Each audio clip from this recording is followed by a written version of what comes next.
It's Faisal from Muslim CEO, and I wanted to share a quick story. A lot of it, one of the reasons for sharing this one actually is because of, we're in this kind of time of crisis, and a lot of people have lost their jobs. A lot of people are sort of at risk, either being furloughed or, being made redundant.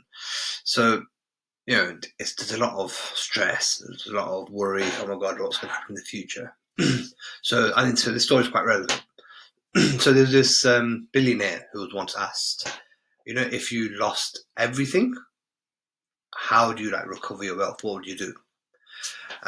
So he thought about it and he said, okay, so what I'd do is I'd get a job, maybe 2 jobs, maybe even 3 jobs, right? So I'd work really, really hard. Okay. But what I would do is I'd save my money and I'd live as simply as I possibly could.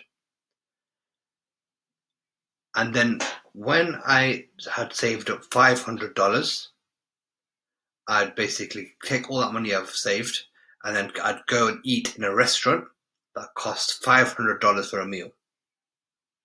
And then he said, I'd work more, live simply, and then save my money again until I saved $500. And then I'd go again and eat again in a restaurant that costs $500.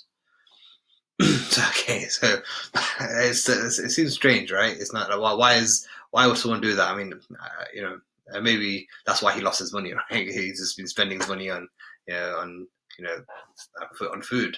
But what was so obviously the guy who was asking, he was like, shocked. He said, why would you do that? That you're trying to create a fortune, but then you're spending money beyond your means and stuff on things that you don't need, like food. You don't need to spend $500. But what the guy said to him, he says that, look, it's nothing to do with the food.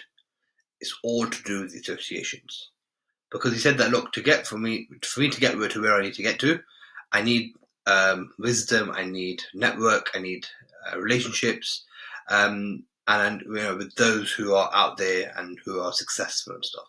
So he says that. So they're the kind of people who eat in those expensive restaurants, and so that's kind of why I would do that, so I could be around them. So it's quite an interesting story.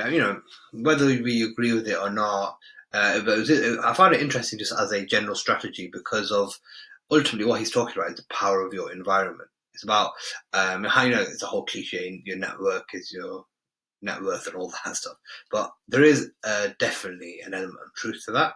If you can build associations and surround yourself with kind of like-minded people, or those people who are much more successful than you, it can definitely give you inspiration. It can give you motivation. It can give you mentorship potentially, and so so I think that's it really. It's the quality of a network can really push you forward.